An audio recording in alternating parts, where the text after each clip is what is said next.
Hello friends, question है आपके सामने। इस क्वेश्चन में क्या कहा है, let N be the foot of perpendicular from the point. एक पॉइंट आपको दे रखा है जिसके कोऑर्डिनेट हैं 1,-2,3। ठीक है, यहाँ से एक परपेंडिकुलर ड्रॉ किया गया है। किस पर? एक ऐसे लाइन पर। ये रहा एक लाइन जिस पे परपेंडिकुलर ड्रॉ किया है और ये जो है इसी को कहते हैं फुट ऑफ परपेंडिकुलर। अब ये जो लाइन है जिस पर ये परपेंडिकुलर ड्रॉ किया है, ये लाइन जो है दो पॉइंट से पास कर रहा है। एक है 4, 5, 8 और दूसरा है 1, -7, 5। ठीक है, तो सबसे पहले हमें क्या करना है, क्वेश्चन में हम आगे बढ़ें तो हमें इस लाइन की इक्वेशन यहाँ पर चाहिए होगी। इस लाइन की इक्वेशन हम कैसे निकालेंगे? तो ये हो गया x-1 equal to y + 7 equal to z-5। क्या कैसे रख रहा हूँ मैं? x - x1 over x2 - x1, y - y1 over y2 - y1, इस टाइप से रख रहा हूँ। तो 4 - 1 3 यहाँ पर लिख दूंगा, 5 - 7 यहाँ पर लिख दूंगा 12 और 8 - 5 यहाँ लिख दूंगा 3। ये समझ में आ गया होगा। सिंप्लीफाई करते हैं तो ये कैंसिल हो जाएंगे, तो हमारे पास फाइनल इक्वेशन कुछ यूँ आ गई, y + 7 over 4 equal to z - 5 over 1। तो हमारे पास ये जो लाइन है इसकी इक्वेशन हमें मिल चुकी है। अब हमें आगे क्या करना है? अब इसको क्या करते हैं, हम k के इक्वल रख लेते हैं। किसके इक्वल रख लेते हैं? इसको k के इक्वल रख लेते हैं। तो k के इक्वल जब मैं रखूँगा तो इसको अगर इसके इक्वल रखें तो हमें x की वैल्यू कितनी मिलेगी? k + 1। इसको इसके इक्वल रखेंगे तो y की वैल्यू कितनी मिलेगी? 4k - 7। इसको इसके इक्वल रखेंगे तो z की वैल्यू कितनी मिलेगी? k + 5। तो इस तरीके से मुझे x, y, z की वैल्यू मिल गई है। ये x, y, z की वैल्यू हमें मिली है इस लाइन की इक्वेशन से। ठीक है, और ये लाइन हमारे पास ये है, तो इसका जो हर एक पॉइंट है उसको हम कहेंगे x, y। उसके हर एक पॉइंट, ये जो लाइन है इसके हर एक पॉइंट के कोऑर्डिनेट x, y, z ही तो होंगे, है ना? k + 1, 4k - 7, k + 5। तो हर एक पॉइंट के कोऑर्डिनेट x, y, z ही तो होंगे, पर हमें इसको चाहिए तो हम ये वाला पॉइंट अज्यूम कर लेते हैं।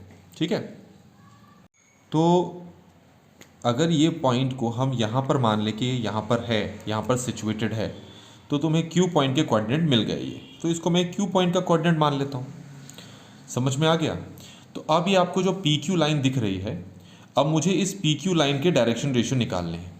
और डायरेक्शन रेशियो निकालने का तरीका होता है x2 - x1, y2 - y1, z2 - z1। तो इसके कोऑर्डिनेट को x2, y2, z2 मान लेते हैं और ये है x1, y1, z1। तो हमारे पास x2 हमारे पास है कितना है? k + 1 और x1 हमारे पास कितना है? 1। y2 हमारे पास है 4k - 7 और y1 हमारे पास है -2। ऑलरेडी माइनस है तो ये +2 हो जाएगा। z2 हमारे पास है k + 5 और z1 है हमारे पास 3। ये समझ में आ गया होगा। सॉल्व करेंगे तो ये k आ गया, ये आ गया 4k - 5 और ये आ गया k + 2। तो हमें इसके डायरेक्शन रेशियो मिल गए हैं। तो इसके डायरेक्शन रेशियो हमारे पास ये आ गए और ये जो लाइन है इसके डायरेक्शन रेशियो हैं 1, 4, 1।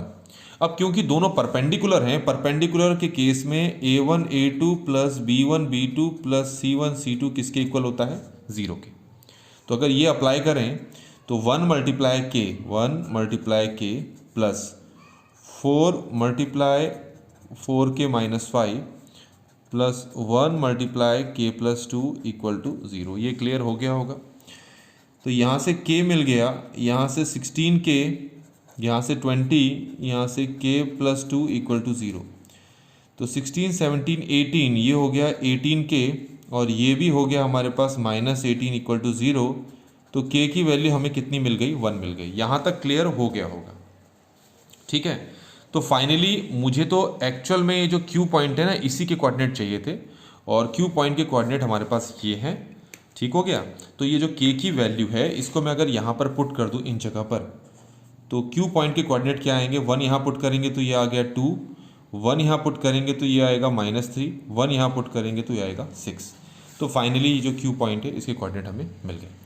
क्वेश्चन में अगर हम आगे जाएं तो इसमें कहा है the distance of N from the plane. ये एक प्लेन है, ये मैं यहाँ पर प्लेन ड्रॉ कर लेता हूँ, ये मैंने ड्रॉ कर लिया। तो इस क्यू पॉइंट से इस प्लेन तक का परपेंडिकुलर डिस्टेंस फाइंड करना है। ठीक है, तो किसी पॉइंट से प्लेन तक का अगर परपेंडिकुलर डिस्टेंस फाइंड करना होता है तो मॉड के अंदर लिखा जाता है, ऊपर पुट की जाती है प्लेन की इक्वेशन, जो कि क्वेश्चन में 2x minus 2y plus Z plus 5 दे रखी है।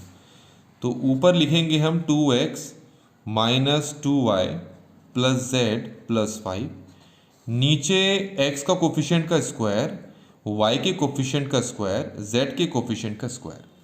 इसके बाद क्या करना होता है कि जिस पॉइंट से प्लेन का डिस्टेंस फाइंड करना होता है, जिस पॉइंट से प्लेन का परपेंडिकुलर डिस्टेंस फाइंड करना होता है, अब ये जो पॉइंट है इसको यहाँ x y z की जगह पुट करेंगे। तो ये जो 2 है वो यहाँ आएगा, ये वाला -3 यहाँ आएगा, ये 6 यहाँ आएगा। सॉल्व करें तो हमें क्या मिलेगा, 2 यहाँ पुट करेंगे तो ये मिल गया 4, -3 यहाँ पुट करें तो मिल गया 6, 6 यहाँ पुट करें तो ये 6 मिल गया, प्लस 5 तो है ही, और नीचे ये हो गया स्क्वायर रूट ऑफ 9 जो कि 3 आ गया। ऊपर सॉल्व करें, ये 10 हो गया, ये 16 हो गया, 21 हो गया। तो ये हो गया 21/3, सॉल्व करेंगे तो कितना आ गया 7। तो इस क्यू पॉइंट से इस प्लेन तक का जो डिस्टेंस है हमारे पास कितना आ गया 7 यूनिट्स।